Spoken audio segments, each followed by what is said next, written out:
오늘 함께 보실 말씀은 고린도전서 15장 35절부터 44절까지의 말씀입니다.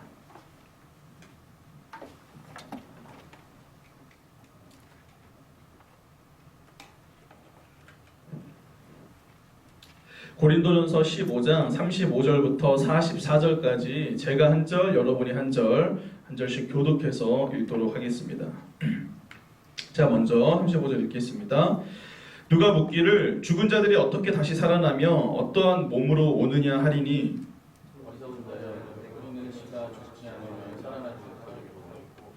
또 내가 뿌리는 것은 장래의 형체를 뿌리는 것이 아니요 다만 밀이나 다른 것의 알맹이 뿐이로되 하나님이 그 뜻대로 그에게 형체를 주시되 각 종자에게 그 형체를 주시니라. 육체는 다 같은 육체가 아니니 하나는 사람의 육체요 하나는 짐승의 육체요 하나는 새의 육체요 하나는 물고기의 육체라. 하늘에 속한 형체도 있고 땅에 속한 형체도 있으나 하늘에 속한 것의 영광이 따로 있고 땅에 속한 것의 영광이 따로 있으니 해의 영광이 다르고 달의 영광이 다르며 별의 영광도 다른데 별과 별의 영광이 다르도다. 주자의 정말 그와 같으니 썩을 것으로 심고 썩지 아니할 것으로 다시 살아나며 욕된 것으로 심고 영광스러운 것으로 다시 살아나며 약한 것으로 심고 강한 것으로 다시 살아나며 육의 몸으로 심고 신령한 몸으로 다시 살아나시니 육의 몸이 있을지 여기 없는 몸이로다. 아멘. 네, 우리 옆 사람과 인사하겠습니다. 주님의 이름으로 사랑하고 축복합니다. 이렇게 사람이 적을수록 더 힘차고 활기 있게 앞뒤로도 인사해 주시고요. 네. 자, 먼저 지난주 설교 말씀 잘 기억하고 있는지 확인하겠습니다. 우리 오늘 강사님이 준비한 과자는 첫 번째 닭다리 스낵. 이거 은근 맛있거든요. 이거랑 추억의 과자죠. 뽀또.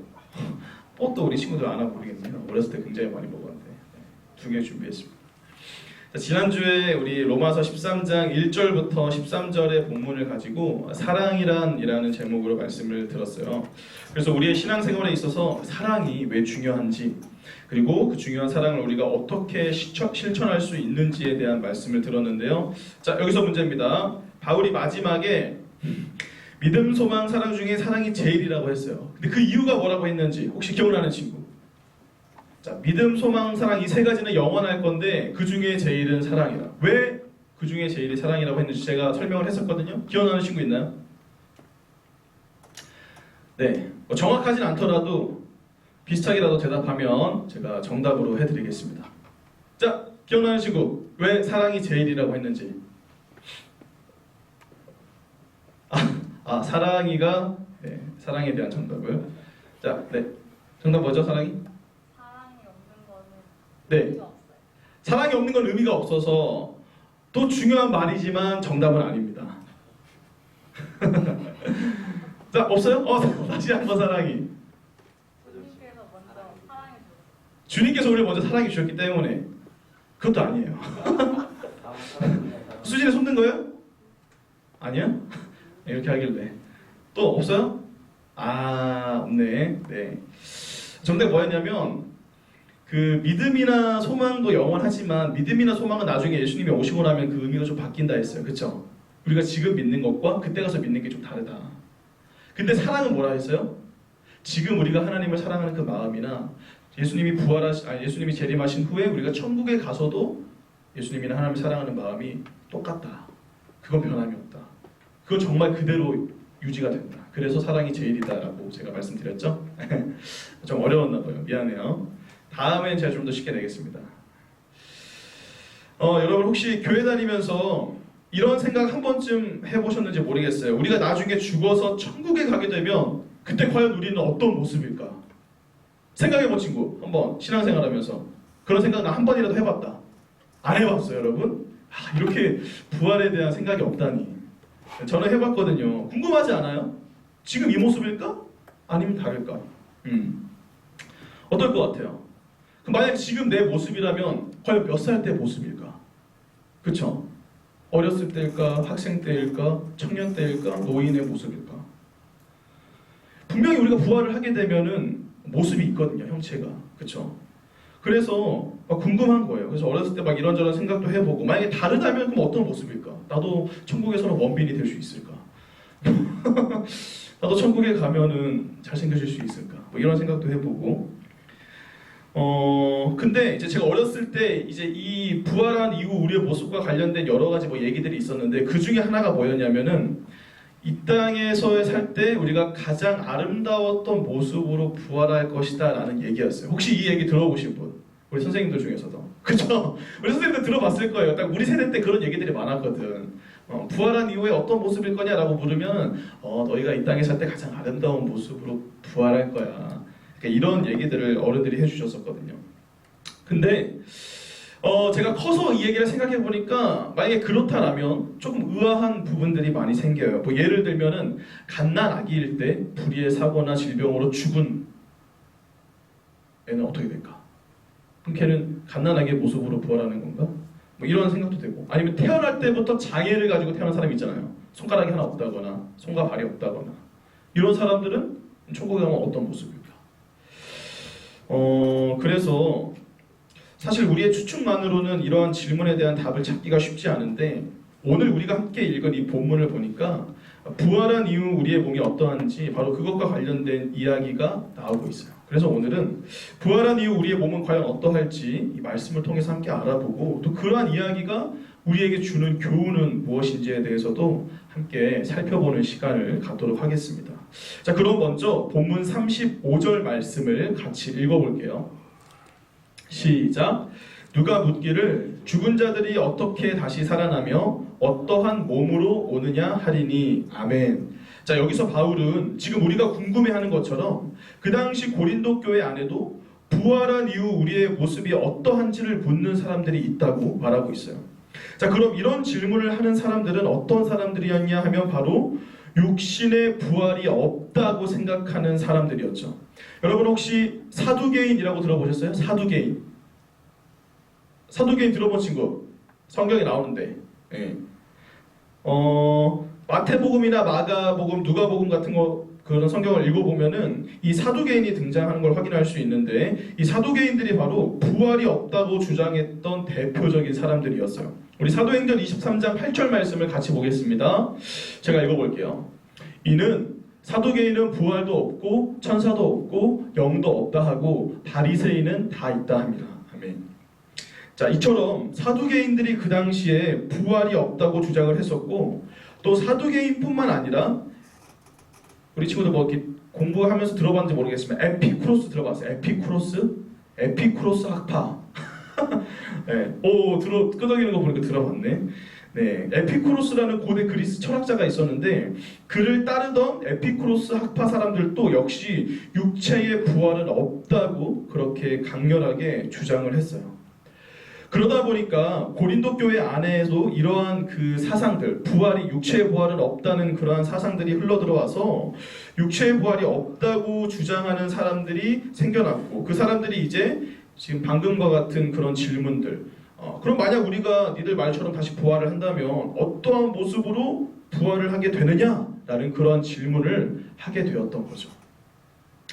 그러자 이에 바울이 뭐라고 대답을 하냐? 우리 36절부터 38절까지를 같이 읽겠습니다. 시작. 어리석은 자여, 내가 뿌리는 씨가 죽지 않으면 살아나지 못하겠고 또 내가 뿌리는 것에 형체를 뿌리는 것이 아니요 다만 밀이나 다른 것의 알맹이 뿐이로되 하나님이 그 뜻대로 그에게 형체를 주시되 각 종자에게 그 형체를 주시느니라. 아멘. 자, 여러분, 바울이 지금 뭐라고 대답하고 있나요? 씨앗과 그 씨앗을 통해 나중에 나오게 되는 열매를 지금 예로 들어가지고 현재 우리의 몸과 나중에 부활한 이후 우리의 몸은 완전히 다를 것이다 라는 그런 이야기를 해주고 있죠. 자, 여러분, 지금 우리가 보는 여러 가지 뭐 아름다운 꽃이나 뭐 식물들 있잖아요. 그 식물들이 처음부터 다 그런 모양으로 생겼어요? 장미꽃이 처음 존재할 때부터 장미 그대로였습니까? 아니죠. 처음에는 다 뭐였어요? 씨앗이었잖아요. 그렇죠? 씨앗을 땅에 심고 나면 그 씨가 갈라지면서 싹이 트고 잎사귀가 맺히고 꽃이 피고 하면서 점점 우리가 아는 장미의 모양으로 변화되어져 가는 거죠. 그런데 우리의 모습도 바로 그와 같다는 거예요. 현재 이 땅에서의 우리의 모습은 씨앗일 뿐 우리가 죽고 나면 그 씨앗이 자라 전혀 다른 모습의 꽃이 되듯이 우리 역시도 죽음 이후에 부활하게 되면 지금과는 다른 형체로 살아나게 된다는 말이죠. 물론 어떻게 생겼는지는 모르고 그것까지는 성경에 안 나와 있으니까 분명한 건 지금과는 다른 형체일 것이다. 그렇기 때문에 앞서 제가 말했던 것처럼 우리의 추측을 통해 주장했던 사실들, 뭐 이 땅에서 살 때 가장 아름다웠던 모습으로 부활할 것이라느니 또는 그 외에 다른 주장들까지도 전부 다 정확하진 않은 거예요. 사실이 아닌 거죠. 우리가 알 수 있는 분명한 사실은 지금과는 다른 형체로 부활할 거라는 것일 뿐, 그 외에 우리가 뭐 자세한 생김새라든지 뭐 성별이라든지, 성별도 필요가 없겠죠. 천국에 가면 다 물론 있을 수도 있고 알 수가 없는 거예요. 그런데 우리 친구들도 앞으로 뭐 혹시 이런 이야기를 가지고 논쟁을 하게 되면 막 괜히 여러 가지 막 쓸데없는 주장들로 싸울 필요가 없어요. 천국에서 이런 모습일 거야, 막 이럴 필요가 우리가 전혀 없다고. 그냥 다른 형체일 거다. 그리고 그 외에 더 자세한 건 모른다. 딱 여기까지만 우리는 알고 있으면 되는 거예요. 자, 그런데 오늘 본문의 바울 역시도 그렇게 부활한 우리의 몸이 어떤 모습인지를 묻는 사람들을 향해서 어리석은 자여 라고 말했던 것을 우리 좀 전에 38절에서 확인해 볼 수 있었어요. 자, 38절을 다시 보면 분명 그렇게 이야기하고 있죠. 바울이 어리석은 자여. 자, 그러면 왜 바울은 그러한 질문을 던지는 사람들을 향해서 어리석다고 말했을까요? 부활한 이후 우리가 어떤 모습이겠느냐라고 질문하는 사람들을 향해서 왜 바울은 어리석은 자여 라고 했을까요?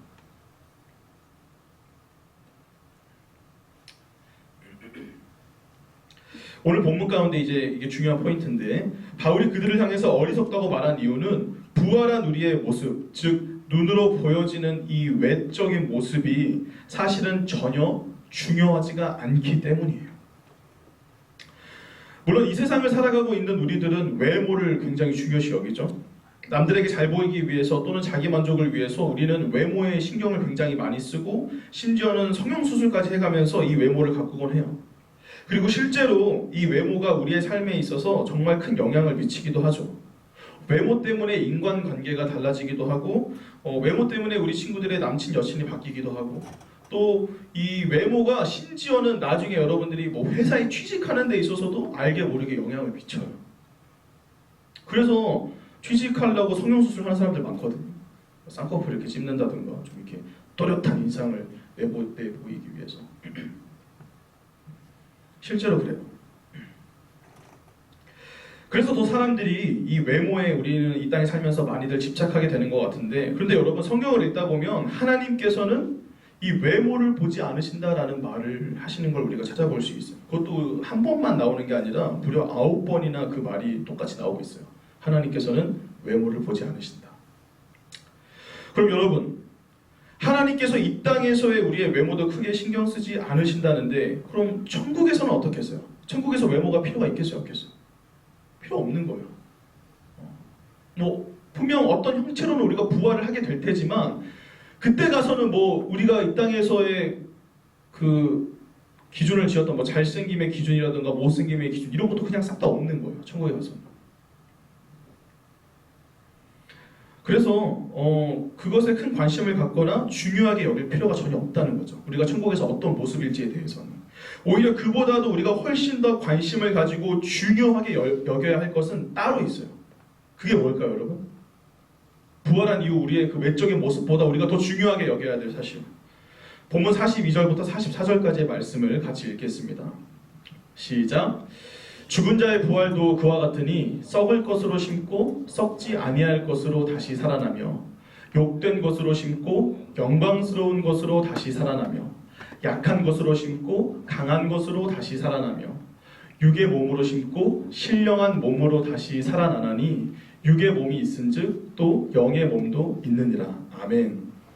자, 우리가 진짜 중요하게 여겨야 할 것은 외모가 아니라 죽음 이후엔 영원한 몸을 갖게 된다는 사실이에요. 바울은 부활한 이후 우리의 모습에 관하여 외모에 대해서는 조금도 설명하지 않았지만, 그 대신 이 땅에서의 몸의 속성과 부활한 이후 몸의 속성에 관해서는 지금 굉장히 자세하게 설명해주고 있어요. 자, 먼저 42절을 보면 이 땅에서의 우리의 몸은 뭐라고 했어요? 썩을 것이다. 여러분, 이 땅 가운데 죽지 않는 사람 있나요? 그렇게 죽지 않으려 노력했던 진시황도 결국 죽었죠. 한 사람도 남기지 않고 모두가 다 한 번 태어난 이상 한 번 죽게 돼요. 그래서 우리의 몸은 썩어질 것이죠. 다음으로 바울은 우리의 몸이 욕된 것이라고 했어요. 욕된 것. 이 욕되다라는 말의 원래 의미는 수치스럽다, 불명예스럽다라는 뜻이에요. 그럼 왜 우리 몸이 수치스럽고 불명예스러운 몸일까요, 여러분? 죄로 인해 타락한 몸이 되었기 때문에. 여러 가지 죄악으로 인해서 많은 수치와 불명예를 우리가 떠안게 되었기 때문에 현재 우리의 몸은 욕된 몸이 되는 거예요. 또 43절에서 우리의 몸은 약하다고 했는데 이 또한 사실이죠. 지금 우리 이 코로나 사태 하나만 놓고 보더라도 이 작은 바이러스 하나에 얼마나 많은 사람들이 지금 죽어가고 있어요. 그렇죠? 아무리 사람들이 나 강하다고 자부해봤자 우리 정말 약하디 약한 존재일 뿐인 거예요. 작은 바이러스 하나에 금세 막 숨 헐떡이면서 죽어가고. 마지막으로 현재 우리의 몸이 육의 몸이라고 말했는데 이 부분을 쉬운 성경으로 보면 자연적인 몸이라고 나와요. 육의 몸이 자연적인 몸. 이게 쉽게 말해서 우리의 눈으로 보여지고 만져지는 자연적인 몸이라는 거죠. 이게 바로 이 땅 가운데 살아가는 우리 몸의 현재 우리 몸의 속성이에요. 그럼 반면 부활한 이후 우리의 몸의 속성은 어떻게 바뀌게 될까요? 42절에 썩지 아니할 것으로 다시 살아나며.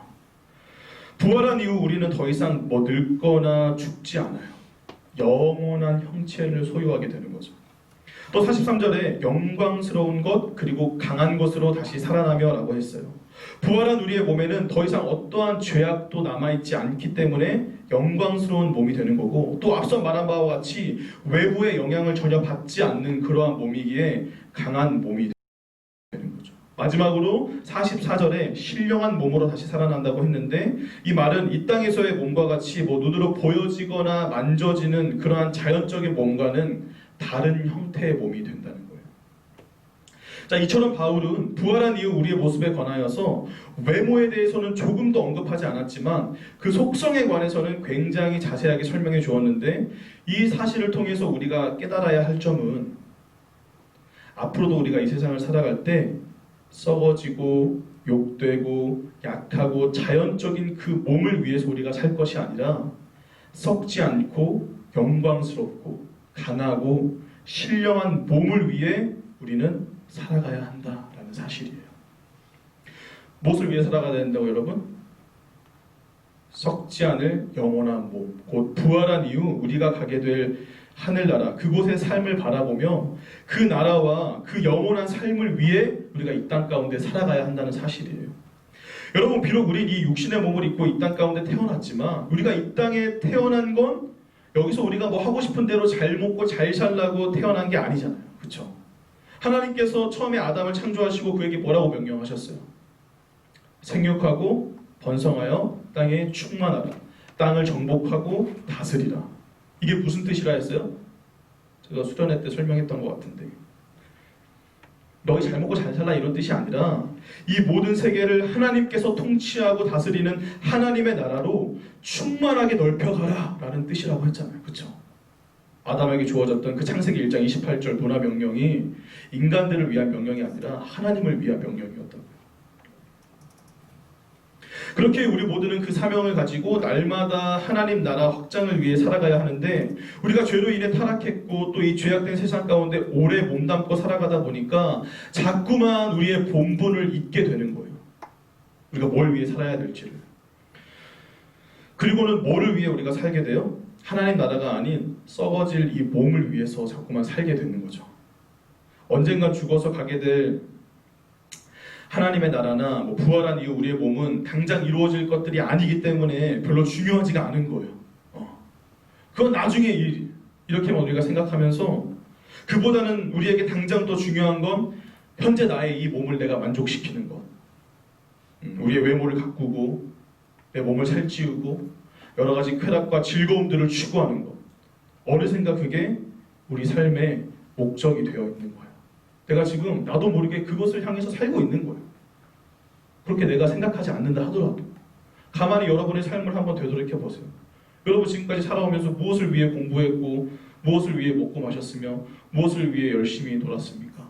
하나님을 위해서였습니까? 아니면 나를 위해서였습니까?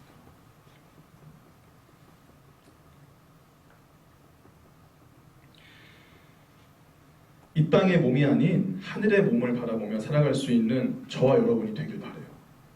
여러분 아무리 이 몸 우리가 잘 가꾸고 살찌우고 뭐 건강하기 위해서 운동하고 노력해봤자 시간이 지나면 다 늙고 병들고 약해져서 결국엔 다 흙으로 돌아가게 될 몸이에요.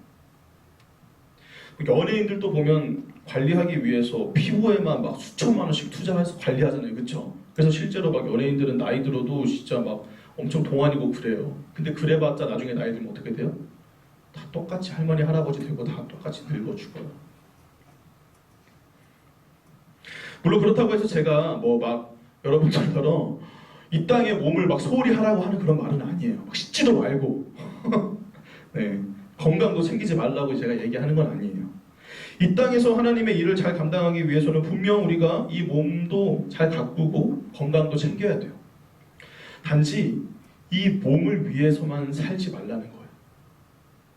우리가 살아가는 데 필요한 기본적인 것들은 다 할 수 있되 그건 오직 수단으로 여길 뿐 진정한 목적은 하늘나라에 있다는 사실을 우리 친구들이 앞으로도 꼭 잊지 마시기 바라요.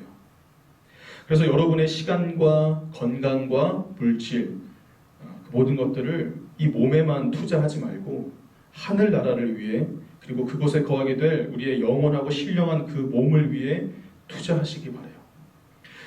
마태복음에서도 예수님이 그런 말씀을 하셨잖아요. 우리 마태복음 6장 19절과 20절 말씀을 같이 한번 읽어볼까요? 시작! 너희를 위하여 보물을 땅에 쌓아둘지 말라. 거기는 좀과 동록이 해하며 도둑이 구멍을 뚫고 도둑질하느니라. 오직 너희를 위하여 보물을 하늘에 쌓아두라. 거기는 좀이나 동록이 해하지 못하며 도둑이 구멍을 뚫지도 못하고 도둑질도 못하느니라. 하늘을 위해 산다는 게 단지 하나님을 위해서만이 아니에요. 너희를 위하여 보물을 하늘에 쌓아두라. 여러분이 나중에 하늘나라에 가서도 하나님의 그 은혜와 축복을 누리게 될 것을 하나님께서는 얘기해 주고 계시는 거예요. 우리가 이 땅의 몸이 아닌 하늘의 몸을 위해 살아갈 때 우리 주님께는 더 영광이 될 것이고 우리 모두에게는 더 큰 은혜와 축복이 함께하게 될 거예요. 그런 믿음을 가지고 살아가는 저와 여러분이 되시길 주님의 이름으로 축복합니다.